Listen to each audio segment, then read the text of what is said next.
No dia 6 de junho, durante o encontro técnico do programa Embrapa Gineplus, o professor Saulo da Luz e Silva, zootecnista e professor da USP de Pirassununga, em São Paulo, apresentou a palestra Ultrassonografia como ferramenta para melhorar a quantidade e a qualidade da carne bovina. Foi um dia espetacular, foi uma palestra fantástica e, mais ainda, a discussão que veio depois da apresentação com os técnicos, com os criadores que estavam presentes e enriqueceu demais toda a discussão sobre o assunto. E é por isso que a gente tem o prazer, então, de trazer de volta o professor Saulo, agora no GPcast, para a gente falar um pouco mais sobre isso, abordar de uma forma talvez um pouco diferente, mas para que sirva também como oportunidade, até para quem não estava lá no dia 6, para estar presente e ouvir tudo que ele tinha a dizer. Professor Saulo, mais uma vez, obrigado pela sua disponibilidade em atender a gente e é um prazer ter o senhor aqui no GPcast. Boa tarde, Mauri.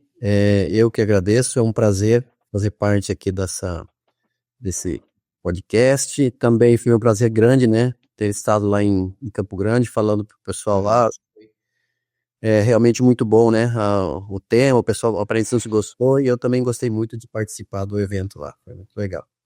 A turma não queria que acabasse, o senhor lembra, né? Tinha até compromisso, quiseram fazer o compromisso, estender para tarde, mas não foi possível. Mas, de fato foi muito bom, e foi muito bom porque foi uma abordagem que eu gostei muito da sua parte. Técnica, sem paixões, sem querer vender nenhum produto, e por isso que o pessoal se interessou tanto. E é isso que a gente vai tentar trazer um pouco aqui hoje. Mas primeiro, professor, eu queria entender quando é que surge o seu interesse por essa linha de pesquisa, porque isso é uma linha de pesquisa, o senhor tem trabalhos publicados nessa área. Quando é que surge na sua carreira o interesse pela pesquisa envolvendo ultrassonografia de carcaça?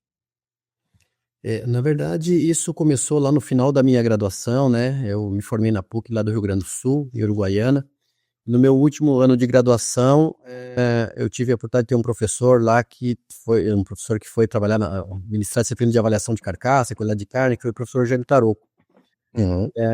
E ele estava começando com essa questão da ultrassonografia, de avaliação de carcaça, tinha ido para os Estados Unidos fazer alguns cursos, né? E a gente estava meio no último ano do curso, do 5º ano, né? Tivemos a disciplina, depois a gente teria que sair para fazer estágio e surgiu a oportunidade de fazer o estágio nessa área de ultrassonografia, né? Que é uma área super nova, super interessante, né? Continua sendo, mas naquela época, assim, era bastante recente. Nós estamos falando de que ano? 1995. Muito bem, porque a tecnologia como produto, ela começou a ser praticada há uns 20 anos atrás, então nós estamos falando aí de 30 anos, 10 anos antes praticamente dessa tecnologia estar disponível como produto no mercado. Exatamente, no início, na década de 90, mais ou menos, é que começaram os estudos nos Estados Unidos, né, o desenvolvimento de toda essa tecnologia, equipamento e tudo mais. E somente no final da década de 90, né, no início dos anos 2000, é que ela começou a efetivamente ser aplicada, né, ser utilizada como na avaliação dos animais e do uso dessa informação dos programas para seleção de animais, né. Então, de história aí tem uns 25 a 30 anos, mais ou menos, de histórico aí nessa linha de pesquisa que eu trabalho. Então começou ainda na graduação foi dado sequência na pós-graduação, mestrado, doutorado e segue até hoje sendo uma referência no tema, é isso? Exatamente, a gente segue desenvolvendo várias linhas, né, tanto para a área de melhoramento, também como para a área de crescimento, estudar propriamente o crescimento, o desenvolvimento dos animais sob diferentes condições, né, então a nossa linha vem se estendendo basicamente nesse tema aí, desde então. Tá. Quando a gente fala do tema ultrassonografia de carcaça, nós estamos falando de uma forma de se avaliar algo através do ultrassom. Então, nós vamos medir determinadas características da carcaça do animal pela pelo equipamento e tecnologia da ultrassonografia. Para a gente começar do básico, quais são as características que o ultrassom consegue mensurar em termos de carcaça, principalmente em bovino? Bom, basicamente as principais características que a gente utiliza, né, como avaliação são a área de ordilombo, que é a área do músculo longíssimos dorsi, também conhecido como contrafilé, e a espessura da gordura, né, nessa região aí também, no contrafilé, mais ou menos no lombo do animal, ali entre a 12ª e a 13ª costelas. Que essa avaliação vem daquela avaliação tradicional que era feita na carcaça, né, abatia os animais, cortava ali e fazia essa medida nesses animais. Nessa mesma região também a gente pode avaliar o marmoreio, né, ou a percentagem de gordura intramuscular, e depois uma quarta medida, digamos assim, é a espessura de gordura na picanha do animal, né, lá na garupa, que a gente chama, os australianos chamam de sítio P8, né, ou gordura na garupa, que a gente chama também de gordura na picanha. São basicamente, então, 4 medidas que a gente consegue fazer por ultrassonografia. Então, nós estamos falando de uma medida de área muscular e basicamente três medidas envolvendo gordura, sendo que 2 são de deposição subcutânea, né, assim, deposição externa ao músculo, e uma de gordura entremeada. Então, são 4 características, 3 envolvendo gordura, uma envolvendo a área muscular. Essas características são selecionáveis, professor?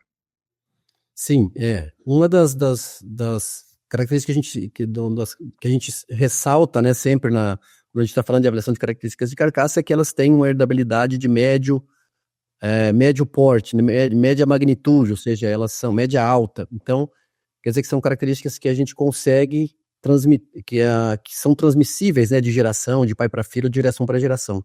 Então, essa é uma das vantagens, né, digamos assim, que a gente tem de avaliar essas características, porque elas têm uma herdabilidade boa, podemos dizer assim, né, e que nos permite, então, se a gente identificar corretamente os animais, a gente consegue ir melhorando, né, ou modificando as próximas gerações de acordo com essa combinação das características que se deseja, né, então, essa é importante. Essas mesmas 4 características a gente consegue avaliar na carcaça. E aí seria uma avaliação direta de quanto tem de fato de área de ordilombo, quanto tem de gordura, medindo na carcaça. É claro que se a gente for pensar em animais para seleção, a gente não vai abater esse animal porque a gente quer selecionar os melhores, então a gente não pode fazer isso. Mas do ponto de vista de confiabilidade da medida, ultrassom versus medida na carcaça, o quanto que uma corresponde à outra, o quanto que o número que eu tenho no ultrassom, ele bate com o número se esse animal fosse abatido e medido na carcaça depois. Essa pergunta, Mauri, ela é muito pertinente, porque é um tema que, por muito tempo, foi bastante discutido isso, né, questionado, quando a ultrassonografia estava sendo implantada, mas realmente, a gente medir com ultrassom, depois a gente vai abater o animal, né, existe realmente uma relação, a gente tem um erro aí, e obviamente existe uma diferença, né, quando a gente faz uma avaliação no animal vivo, a gente tem uma condição, o animal está vivo, o metabolismo está funcionando, o sangue está circulando, o animal obviamente está em pé, às vezes, né, dependendo da condição corporal que ele está, é uma situação, é aquele momento que você avalia o animal vivo. Depois, quando você abate, também existe a remoção do couro, muitas vezes a gente remove gordura junto com esse couro, né, ou quando você pendura a carcaça, há uma movimentação da musculatura, o animal já não tem mais sangue, então, essa correlação, ela não é de, né, 100%, digamos assim, ela é uma correlação em torno de 85% a 95%, dependendo da característica, de 0,85 a 0,95, o que é muito suficiente para que a gente possa diferenciar os animais, né? Então, uma das coisas também que é importante mencionar e reforçar é que o ultrassom, existe uma diferença nessas duas técnicas, né? Quem está mais certo ou quem está mais errado, a gente não consegue dizer né? Porque com 100% de certeza, tá culpa dizer que quem errou foi o cara que mediu na carcaça ou foi o cara que mediu no ultrassom. Às vezes a diferença existe, mas é por questões do momento do abate, né, dessas alterações que podem acontecer nas duas formas de comentar. Mas uma coisa que é importante é o seguinte, quando e para isso existe um sistema todo que foi criado para tentar controlar essas diferenças ou esses erros, que é o processo de certificação, né, de a gente testar das pessoas que estão aptas, né, ou que vão fazer isso especialmente para fins de melhoramento, que elas estejam capacitadas. É como qualquer outro exame que você vai fazer normal com o médico, a pessoa que está lá conduzindo o exame, ela tem que ter um certo grau de conhecimento daquilo que ela está fazendo, conhecer aquilo ali e ter certeza que ela está fazendo no laudo, né? Então, com a ultrassonografia de carcaça não é nada diferente, né? As pessoas que têm um bom treinamento, que elas têm a experiência e normalmente aplicam um processo de certificação, que a gente chama, né? Que é nada mais é do que uma prova, um teste que a pessoa faz para ver se ela está habilitada. E as pessoas que estão habilitadas, elas têm essa qualificação, digamos assim, e conseguem, obviamente, medir corretamente e dar uma informação confiável, né, para que seja utilizado no restante do processo de seleção dos animais. Nós vamos falar um pouco sobre esse processo de certificação, mas antes eu queria entender melhor a relação das 4 características. Porque, tudo bem, nós temos as características, nós temos a musculosidade, que é a área de olho de lombo, e as 3 ligadas à gordura, 2 de deposição de gordura, uma de gordura entremeada. E nós estamos falando que isso é selecionável, e nós estamos pensando em gado de corte. São 4 características, sendo que dessas 4, se a gente juntar espessura de gordura no lombo e espessura de gordura na garupa, nós estamos falando praticamente de 3, que é gordura de deposição, gordura entremeada e musculosidade. São 3 características que têm bastante diferença fisiológica entre elas, no processo delas e que o papel delas em relação à qualidade de carcaça e a quantidade de carcaça e de carne é bem diferente. Nós não estamos falando de coisas próximas. Então, vamos falar de 3 pontos: gordura de deposição, musculosidade e gordura entremeada. Primeiro, o que de fato a seleção para musculosidade, para a área de olho de lombo, ao longo do tempo, vai impactar em termos de carcaça, professor? Vamos uma por uma para a gente poder caracterizar bem nesse sentido, porque às vezes as pessoas falam, estou selecionando para ultrassonografia de carcaça. Bom, ele pode estar selecionando para musculosidade ou ele pode estar selecionando para marmoreio. São 2 tipos de carcaça completamente diferentes. Então, primeiro, musculosidade, área de olho de lombo.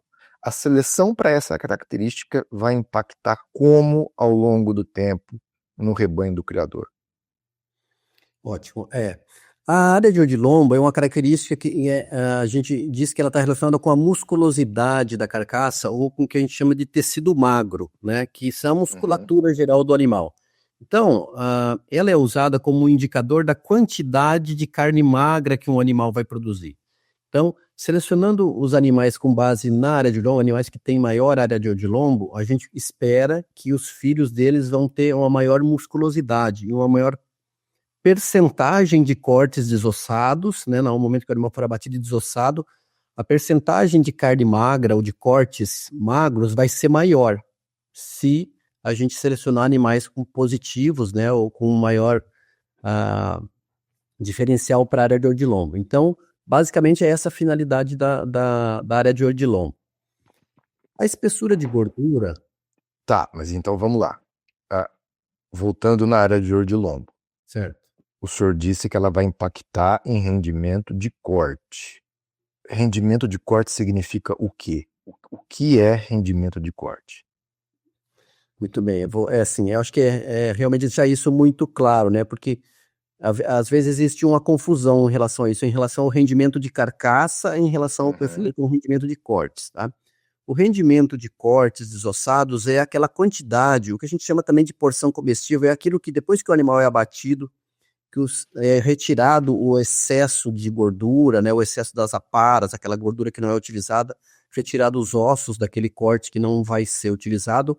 Então, o rendimento dos cortes ossados é aquela quantidade, aquele produto que realmente vai ser vendido, que vai ser comercializado, que o frigorífico vai vender, que o açougueiro vai fazer lá uma limpeza, mas ele vai vender. Então, o que é diferente, por exemplo, de um rendimento de carcaça. E no rendimento de carcaça, quando a gente considera o peso da carcaça somente, a gente lá está considerando ossos, né? Está dentro desse rendimento, porque é o peso da carcaça. Aquele excesso de gordura, aquelas aparas, tudo aquilo que vai ser removido na limpeza do corte. E a área de odilombo está relacionada, então, com o rendimento a desosso, com cortes que vão ser comercializados com a porção comestível. São algumas variações do nome que a gente usa aí para dizer que a gente está selecionando animais que vão produzir mais carne. Tá, mas então aí nós temos um problema, professor. Porque necessariamente o criador recebe pela carcaça. E o que se propaga em larga escala em relação à área de odilombo é que ela impacta no rendimento de carcaça. E pelo que o senhor apresentou, não é isso. Ela não vai impactar no rendimento de carcaça, proporção de peso de carcaça em relação ao peso vivo do animal. Ela não mexe aí. Ela vai mexer na quantidade de carne que vai ter naquela meia carcaça pendurada no frigorífico, que vai ficar lá no frigorífico, é isso? Exatamente. Eu acho que aí é mais um ponto que é bem importante da gente discutir ou falar sobre isso, que embora as coisas não são separadas, né? Assim, elas têm relações, né? A gente entende que você seleciona para uma coisa, muitas vezes você melhora outra, buscando melhorar outra. Então, a área de odilombo, como a gente aumenta o rendimento da porção dos cortes desossados, mas essa área de odilombo também tem uma relação com o rendimento de carcaça. Porque se você pensar, se você começa a selecionar animais que têm uma musculosidade maior, que são animais que vão resultar em uma característica corporal mais voltada para a produção de carne, né, eles vão ter menos excesso de gordura, vão ter menos ossos, e com isso a gente também aumenta o rendimento de carcaça. Isso também está relacionado com o rendimento de carcaça. E pelos dados que o senhor mostrou, tem um impacto grande no peso de carcaça, que aí sim, independente do rendimento, o criador recebe pelo peso.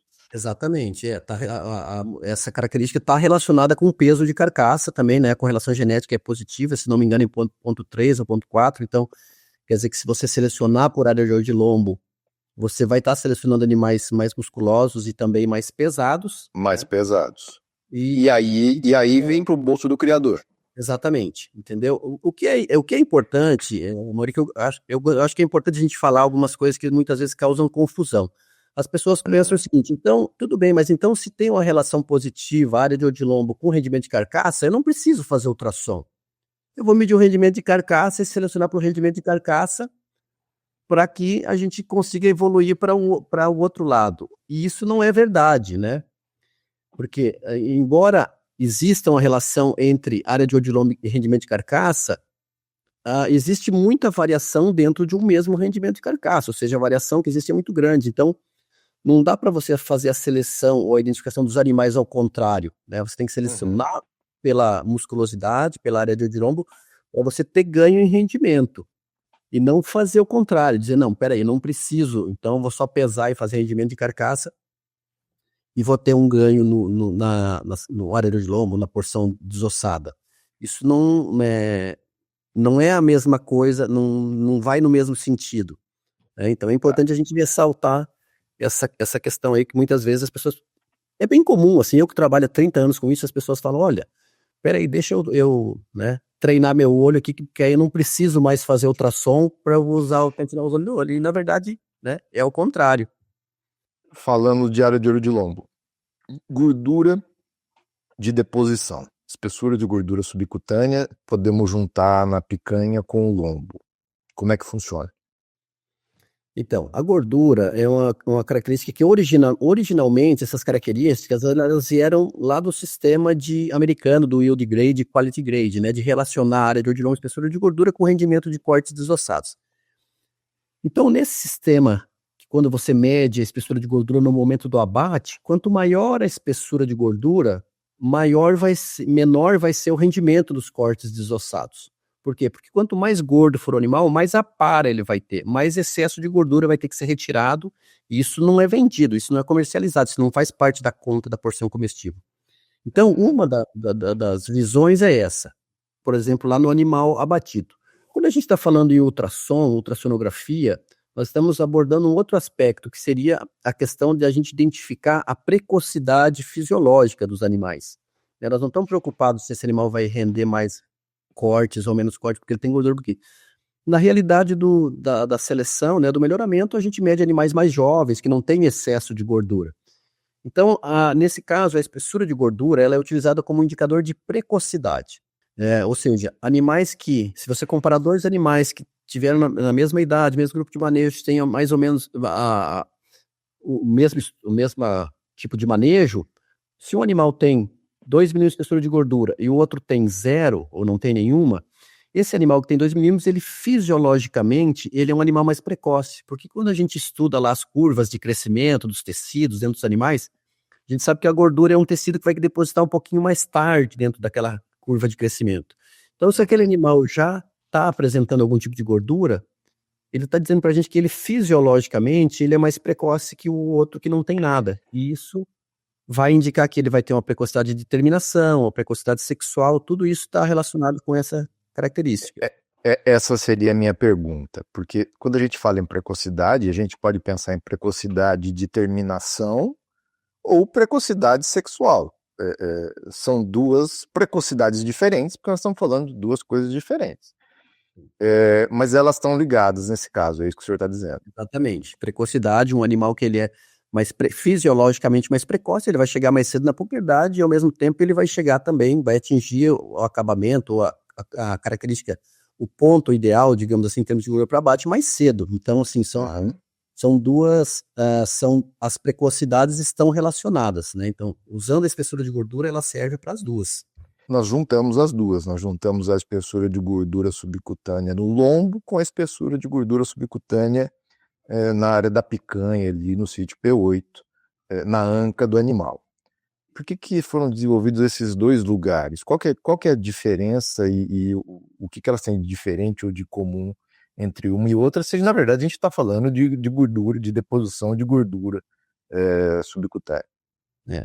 Essa também é uma questão bem importante da gente entender, porque a gordura no corpo do animal, ela não cresce, ela tem um padrão de crescimento, ela não se deposita ao mesmo tempo em todos os lugares, né? A gordura ela tem um padrão de deposição no corpo do animal. Então, normalmente, a gordura se deposita dos extremos, né, do traseiro e do dianteiro para o meio do animal e da parte ventral, que é de baixo para cima, né, pro lombo. Então, se a gente pensar nisso, das extremidades para o meio, de baixo para cima, um dos últimos lugares onde a gordura se deposita, né, ou ela se deposita mais tardiamente, é exatamente na região onde a gente mede a área de olho de lombo e espessura de gordura. Apesar de elas duas medirem gordura, a gordura na picanha, ela deposita primeiro, então ela serve como um indicador mais cedo ainda para a gente poder identificar aqueles animais que já têm alguma deposição de gordura, do que, por exemplo, se a gente fosse medir lá no lombo. Se a gente pensar também que, no sistema tradicional de produção, vamos dizer assim, o animal está lá no pasto, né, desmamado, ou numa condição de pasto, ele não tem uma alta oferta de energia que permita ele mostrar o máximo crescimento muscular, máxima deposição de gordura. Então, muitas vezes, quando a gente vai medir um animal, são machos, muitas vezes, né, os machos também, a gente sabe que tem uma tem menos gordura. Então, se você vai medir um animal lá com 16, 18 meses, muitas vezes, na 12ª costela, ele não tem gordura, ou tem muito pouco. E isso dificulta para você diferenciar, isso dificultaria na hora de selecionar, porque se todo mundo tem pouca gordura, ou 1 milímetro, ou 2 milímetros, você não consegue fazer a diferenciação. Então, a gordura na picanha nos fornece essa ferramenta, essa oportunidade de você diferenciar mais ela, né? Então, qual que é a diferença entre as duas? A gordura da picanha nos permite, muitas vezes, dar uma variabilidade maior e identificar isso no animal mais cedo do que a gordura na 12ª costela, tá? Então, normalmente por isso que a gente usa, né, que na seleção a gente usa, nos animais a campo, a gente usa a gordura na picanha como mais um indicador que consegue dar um diferencial maior, identificar mais precocemente, digamos assim, as diferenças de deposição de gordura. E vamos então para a terceira característica, que é a gordura entremeada, a gordura intramuscular, o famoso marmoreio. Como é que essa aí entra no jogo? Então, a gordura intramuscular também ela é uma característica que é bastante importante aí do ponto de vista aí já da parte da qualidade da carne, tá? Ela é relacionada muito com com a palatabilidade da carne, né? Muitas vezes a gente fala rapidamente assim, é um indicador de maior maciez. Não é. Gordura intramuscular não é um indicador de maciez, porque de maneira geral a relação entre quantidade de gordura intramuscular e maciez é baixa quando ela é medida objetivamente. Quando a gente mede no equipamento lá, pega essa amostra e corta lá e vê quantos quilos, qual a força necessária para romper aquele pedaço de carne. Só que quando a gente oferece isso para os consumidores, se os consumidores experimentam essa carne, eles têm uma resposta muito diferente. Então, quanto maior a quantidade de gordura intramuscular, melhor o consumidor sente aquela sensação de satisfação de um produto mais saboroso, porque essa gordura também ativa outros mecanismos. Ela ativa a salivação, ela facilita a mastigação, então, enfim, são outros mecanismos envolvidos. Então, a gordura intramuscular ela é importante para dar essa característica de qualidade, ou para poder identificar animais que vão produzir um corte ou uma carne mais saborosa, que o consumidor vai ser mais atrativo para o consumidor na hora, mais satisfação para o consumidor na hora que ele vai consumir esse produto. Muito bem, então falamos das 3 características. Agora, eu acho que nós temos um problema aí, professor, porque como é que elas se comportam uma em relação à outra? Porque se a gente pensar em músculo, quanto mais músculo, menos gordura. Ou quanto mais gordura, menos músculo. Ou seja, elas vão no sentido contrário. Como é que fica essa história entre marmoreio, espessura de gordura subcutânea e área de lombo?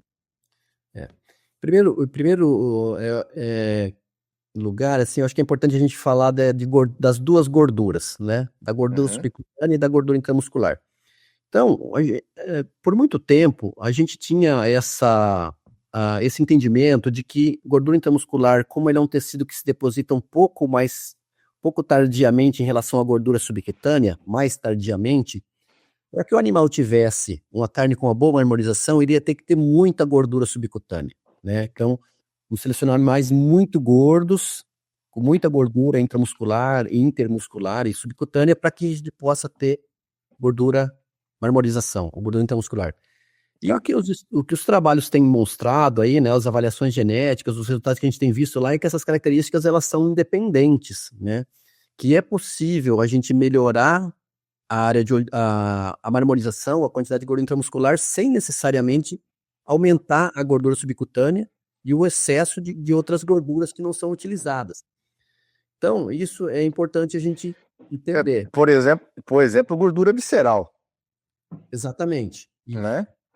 O que no frigorífico é perda de dinheiro, porque aquilo vai ser tirado da carcaça e custou para ser produzido e não vai acrescentar em nada. É isso, né? Exatamente. E assim, para o frigorífico, sim, é ruim, mas é pior ainda para o produtor.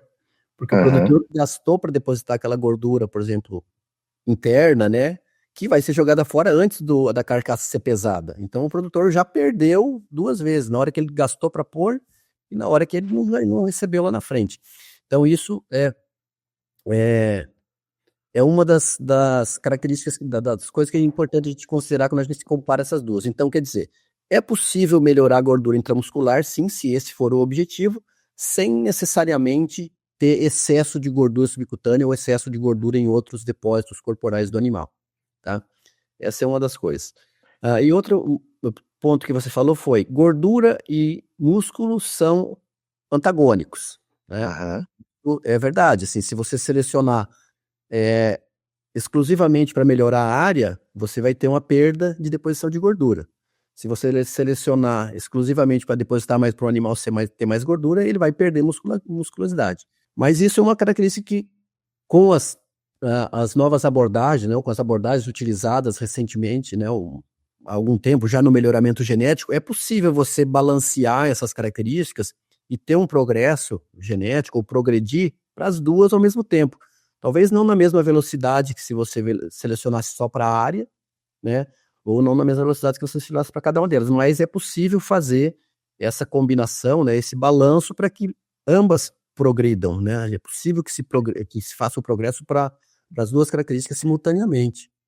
Para a gente ser um pouco mais específico, qual seria a correlação fenotípica e eugenética entre essas características? Ó, Aham. a correlação genética, por exemplo, entre área de odilombo e marmorização, ela varia aí em torno. Aí tem uma variação de menos 40 mais 40, ou seja, não dá para a gente ter essa informação. Então ela meio que tende à neutralidade, Exatamente. Exatamente. né? Área de odilombo, por exemplo, e marmorização, né? Ela tende à independência entre as características. Exatamente.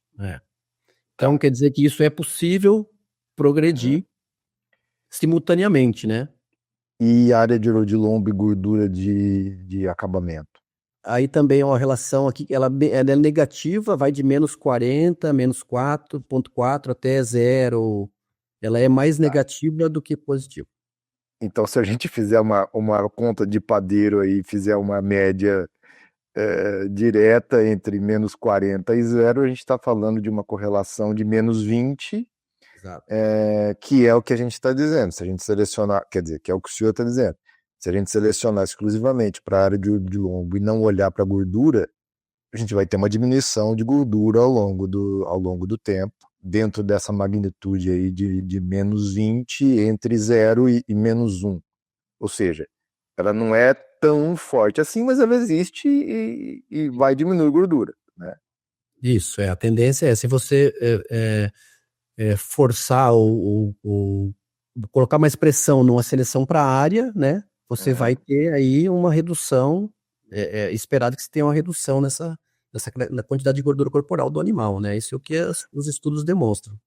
E aí, para balancear isso, a gente tem os índices de seleção que ajudam a gente a caminhar positivamente para tudo ao mesmo tempo, mesmo que essas características sejam antagônicas. E os programas de melhoramento estão aí para isso.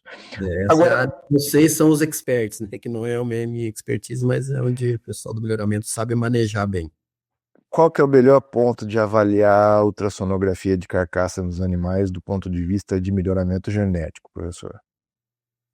Olha, Mauri, assim, normalmente existem duas fases, ou diga, dois momentos, digamos assim, que poderiam ser utilizados para essa finalidade, que seria a desmama, normalmente nos mesmos momentos em que outras avaliações tradicionais do melhoramento são realizadas, que seria na desmama e ao sobreano, né? Mas para a gente conseguir ter um pouco mais de variação, especialmente em relação à gordura, a medida do sobreano, ela nos dá mais essa possibilidade da gente encontrar essas diferenças nos animais, né? Nos animais jovens, na desmama, muitas vezes a gente não consegue encontrar a variação, tanto em relação à área de odilombo, quanto em relação à gordura. Então, eu poderia dizer que o mais indicado, né, que o ideal seria fazer essa avaliação no sobreano, aí no mesmo período que as avaliações as outras avaliações de peso, né, todas as outras avaliações do melhoramento também são realizadas. E como é que fica quando essa medida ela é tomada fora dessa época? A desmama seria um bom ponto também, mas a gente, em programa de melhoramento, padronizou no sobreano. Agora, do ponto de vista de seleção e de comparação dos animais, quando essa medida é tomada em fase adulta, em diferentes épocas, em diferentes estágios da vida do animal, como é que fica o valor dessa informação e a capacidade de comparar um animal com o outro? Então, esse é um ponto também bem interessante da gente discutir, né? Porque essas avaliações, elas têm como objetivo, especialmente as avaliações de carcaça, elas nos dão informação de que por exemplo, o que que esse animal, ou os filhos dele, ou as progênies dele, nos dariam quando esses filhos deles tivessem mais ou menos aquela idade ou aquele momento, né? Ou seja, quando o filho desse animal for abatido com 18 meses, 20 meses, eu sei que não é isso que acontece, mas se esse fosse, a gente pudesse dizer que esse seria o ideal, esse animal, naquele momento, ele seria precoce, ele teria gordura, ele teria condições de chegar naquele momento. Isso, essa informação, digamos assim, mais antes. Se você avaliar um animal, por exemplo, de 3 anos, uma suposição, de 2 anos e meio, 3 anos, 30 meses, se ele tem gordura, você não sabe que momento ele começou a depositar aquela gordura, se ele depositou a desmama, ou aos 18 meses, ou aos 20, 24 ou 30. Então, provavelmente que se você vai avaliar um animal aos 30 meses, todos eles vão ter gordura, né? Mas aí você não vai conseguir ter essa diferença. Se você avançar isso mais ainda, para um animal ainda mais velho, aquela informação serve como, tecnicamente, ela serve como um retrato daquele animal naquele momento, mas ela não traz nenhuma informação que você possa usar ela como uma forma de identificar, dizer, olha, esse meu animal aqui tem um valor melhor, né? Por mais que, pode ser que te dê um retrato daquele momento mas é só, eu acho que em termos de uso, de utilidade técnica, se a gente está falando de seleção, elas têm pouco valor, né? Ou é a mesma coisa que se você pesar, mudar da área da espessura para um peso. Se você pesar um animal com 3 anos, ou com 4 anos, ou 5 anos, o que que aquele peso vai te dizer em relação à performance daquele animal? Ele já cresceu, já emagreceu, já passou pela seca, já passou pela água várias vezes. E de que te serve aquela informação? É um animal pesado, mas assim, tecnicamente você não vai usar, né? Não tem muita utilidade. Aqueles dados de ultrassom, então, não são estáticos, eles vão variar no animal adulto conforme o estágio que ele tiver. A medida de marmoreio, por exemplo, de uma vaca pré-parto e da mesma vaca com 2 meses de parida e da mesma vaca solteira depois de 1 ano é completamente diferente, é isso? Exatamente, porque a condição corporal muda, né?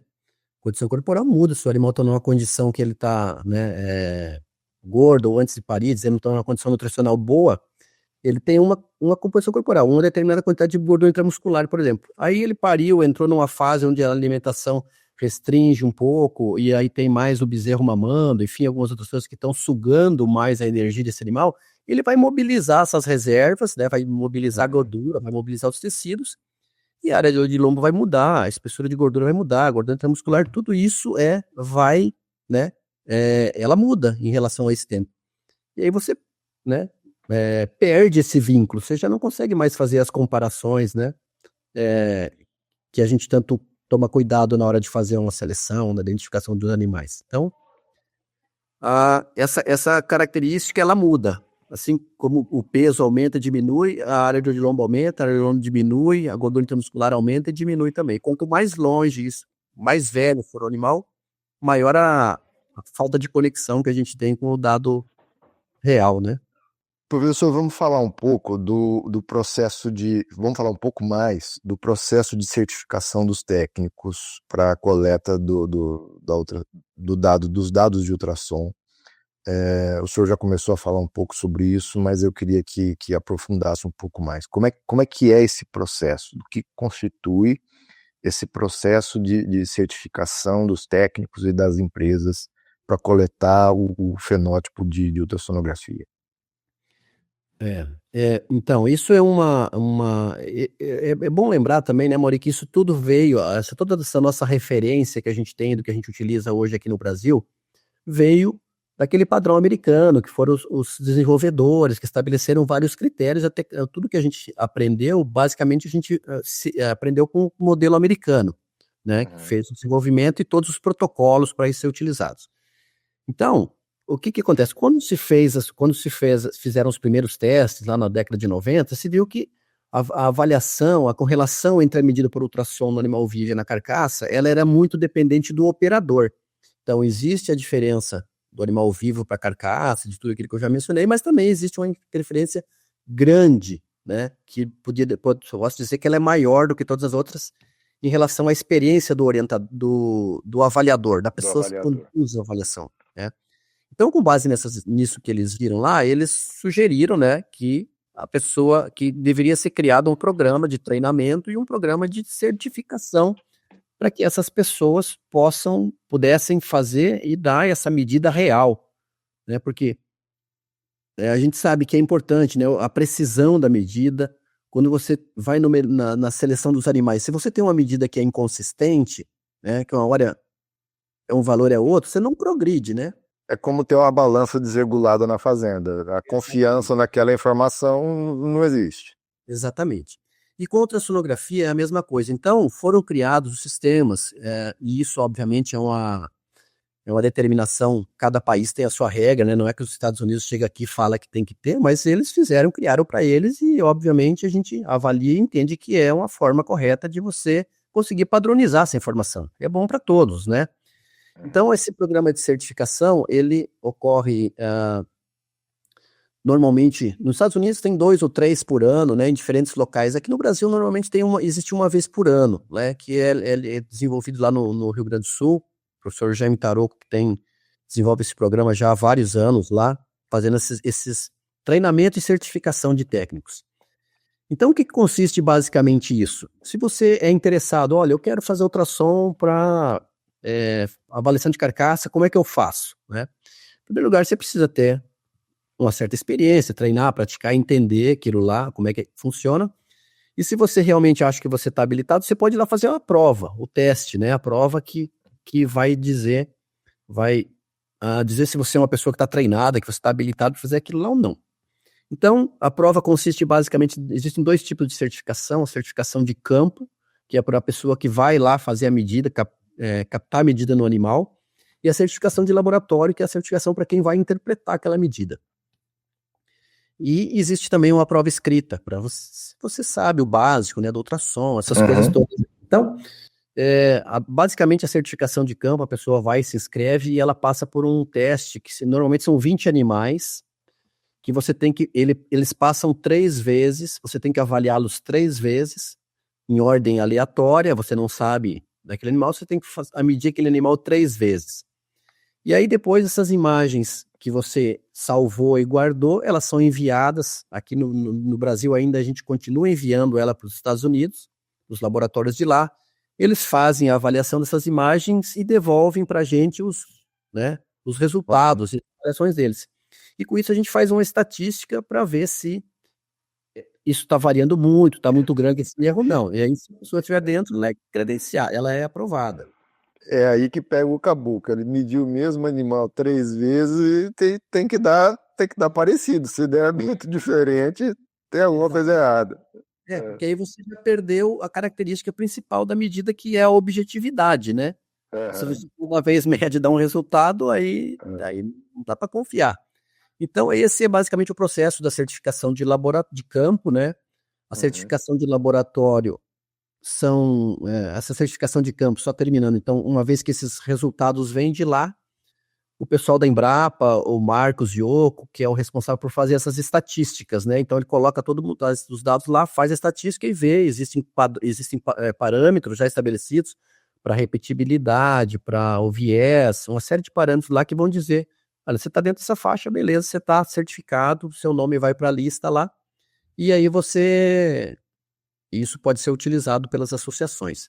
E a certificação de laboratório é a mesma coisa, você recebe um set lá tipo de 40 imagens de ultrassom já capturadas, e você tem que ir lá e medir elas 3 vezes em ordem aleatória, e aí depois vai ter um resultado que vai fazer a mesma estatística e vai ver se você tem um erro pequeno e está dentro daquilo que é tolerável, tá? Mas é importante também mencionar aqui, Mauri, que é o seguinte: isso é uma iniciativa para tentar padronizar esses dados, mas que não impede ninguém, né? Se eu, por exemplo, não sou certificado, eu quero comprar equipamento de ultrassom e sair fazendo ultrassom prestando serviço, eu posso, ninguém te impede de fazer isso. Mas é importante que, especialmente as associações de raça, os programas de melhoramento, né, que estão os produtores, né, que estão gastando com isso, que eles usem, né, alguém que tem essa habilidade, porque senão ele vai estar pagando para ter uma informação que não tem confiança, e o programa também de melhoramento, ele vai receber uma informação que vai interferir no resultado, né? Na verdade, os programas de melhoramento só utilizam informações que vêm de técnicos credenciados, exatamente, para não correr o risco de ter informação que não é bem coletada. Até poderia ser bem coletada, mas existe o risco de não ser em relação a um técnico credenciado. Exatamente. Então, assim, nisso que eu estou falando, é mais porque essa exigência, ela tem que vir por parte de quem está consumindo aquela informação, né? Que é o produtor, que é o programa de melhoramento, para ele saber que ele tem uma informação correta. E aproveitando aqui só para fazer, para quem tiver interesse, esse ano, lá em novembro, vai ter esse processo de certificação de novo lá no Rio Grande do Sul. Depois se tiver interesse, a gente passa mais informações aí para o pessoal se informar. O Dr. Jaime Tarouco é professor da URGS, Universidade Federal do Rio Grande do Sul. Você mencionou o Marcos Ioco. O Marcos é pesquisador da Embrapa, estava na Embrapecuária Sul, em Bagé. Se eu não estiver enganado agora, ele mudou para Embrapecuária Sudeste, mas eu não tenho certeza sobre isso. Mas é pesquisador da Embrapa. Então, assim, é gente muito séria que mexe com isso e exatamente para que a gente tenha confiabilidade nesse processo, né, professor? Exatamente. É isso aí. A gente começou a falar que essa história de ultrassom já tem 30 anos de estrada, praticamente pelo menos 20 anos já no mercado como ferramenta comercial. A primeira DEP de medida de ultrassom, área de lombo, espessura de gordura e marmoreio na raça Nelore, essas DEPs foram publicadas em 2011, pela primeira vez. Então nós já temos bastante tempo nessa estrada. Eu queria ouvir do senhor, que dedicou uma boa parte da vida profissional estudando isso e avaliando e pesquisando toda essa parte de ultrassom.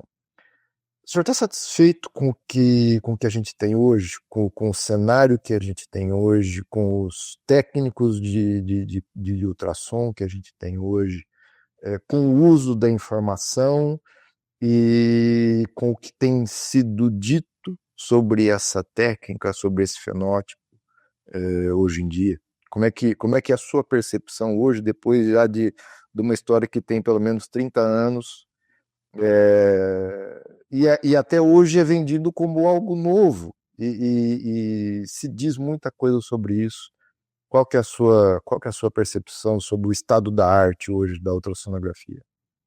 Então, essa é engraçado, né? Porque por muitos anos, né, desde que a gente começou, né, foram várias iniciativas, né, Mauri? A gente teve um programa, a Yakult, uma época, entrou num programa de seleção, fomentando, queria entrar fornecendo serviço de ultrassom, e aí depois não deu certo, fechou, enfim. E aí difícil de convencer as pessoas, né? Tem uma questão toda de custo aí envolvida. Mas eu costumo dizer que durante aí uns 20 anos, mais ou menos, a gente empurrou a ultrassonografia, né? A gente empurrava, achando que, né, que ia ser o momento e tal. E hoje em dia, eu acho que ela já está se movimentando sozinha, inclusive havendo um movimento de demandar o ultrassom. A gente tem visto hoje em dia muitos produtores, né, interessados, principalmente aquele produtor que está, obviamente, né, não é só uma questão de interesse, mas porque tem custo e tudo mais, mas o produtor que está querendo melhorar, que quer fazer realmente, fazer uma mudança no seu rebanho, ter um rebanho especializado para carne, ele está demandando muito esse trabalho, né? Cada vez mais a gente está vendo o interesse, até nos próprios treinamentos que a gente tem lá no Sul, cada vez mais pessoas estão interessadas em fazer, porque o negócio realmente está começando a andar, né? Apesar de que já faz, sei lá, 10, 15 anos que a gente já tem as primeiras DEPs, mas, né, eu acho que para o tamanho da nossa pecuária, a gente ainda tem muito caminho pela frente, eu acho. Eu acho que a demanda e o espaço para ultrassonografia ainda é pequeno perto do que deverá ser nos próximos anos. Eu acredito isso, né? Acho que a gente precisa trabalhar mais, avançar mais em alguns aspectos técnicos, né? Porque os principais avanços foram feitos lá na década de 90, então, tecnicamente, os equipamentos estão evoluindo um pouco, os softwares. A gente precisa, talvez, retomar um pouco com essa nova geração de inteligência artificial e tudo mais. Eu acho que isso vem para dar mais um impulso, mudar um pouco essas coisas.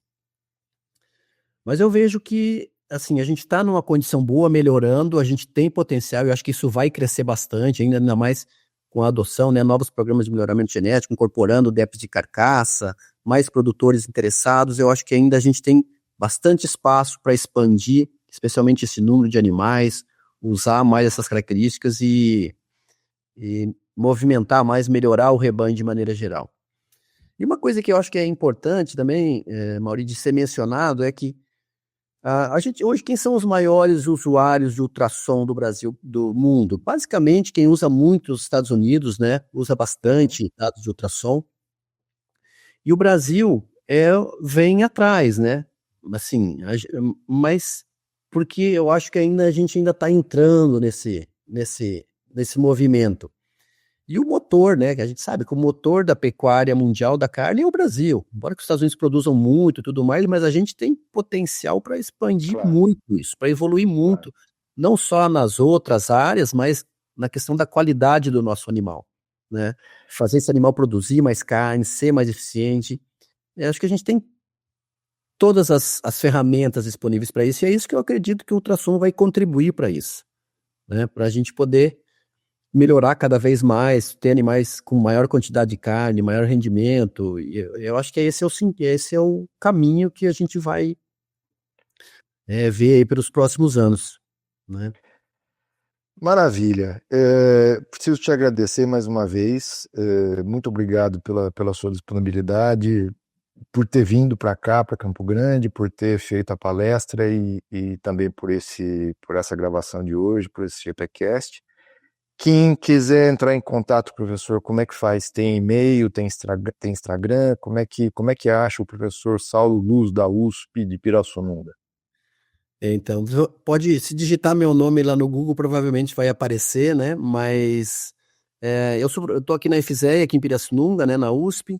Então, o meu e-mail é sauloluz@usp.br. Todo mundo pode ficar à vontade para entrar em contato. Se digitar meu nome lá, vai cair na página da FZE também. Fácil de me encontrar. E é isso. Então vamos lá. sauloluz@usp.br. sauloluz@usp.br. Professor, um prazer enorme conversar com o senhor e vamos junto. Estamos nessa briga aí e vamos continuar. Eu tenho certeza que a gente ainda tem muito a melhorar e a gente ainda tem muita informação para levar para o criador. Tá ótimo. Eu que agradeço, Mauri, mais uma vez, um prazer muito grande, né? Participar tanto agora quanto em Campo Grande. Teve alguma coisa que te surpreendeu aqui em Campo Grande? Alguma pergunta de algum criador, algo que foi levantado lá que teve alguma coisa desse tipo, professor? Porque sempre aparece, né? Criador é uma fonte riquíssima de surpreender a gente e, claro, positivamente, porque são eles que estão com a pele no jogo. Teve alguma coisa desse tipo? Não, na verdade eu me surpreendi positivamente, né? Porque eu achei que a plateia era muito bem qualificada, né? As perguntas, o pessoal estava muito super interessado e dúvidas, obviamente, né? Porque muitas vezes o produtor ouve um monte de coisa e ele não sabe muito bem acreditar, né? Mas eu acredito que, assim, me surpreendeu positivamente. Eu achei que o pessoal estava super interessado e tecnicamente também algumas perguntas técnicas muito boas, né? Muito bem fundamentadas. Surpreendeu positivamente, porque eu acho que foi um evento bem legal, o público muito bom. Uma pena que o tempo é sempre curto, né? Como você falou, quando a conversa é boa, parece que passa rápido demais. Mas foi muito bom. Mas é isso. Obrigado, professor, mais uma vez, e obrigado a você que nos acompanhou até aqui. Siga o @Programa Embrapa Gene Plus nas redes sociais, Spotify, YouTube, Instagram e Facebook. Um forte abraço a todos, fiquem com Deus e até a próxima.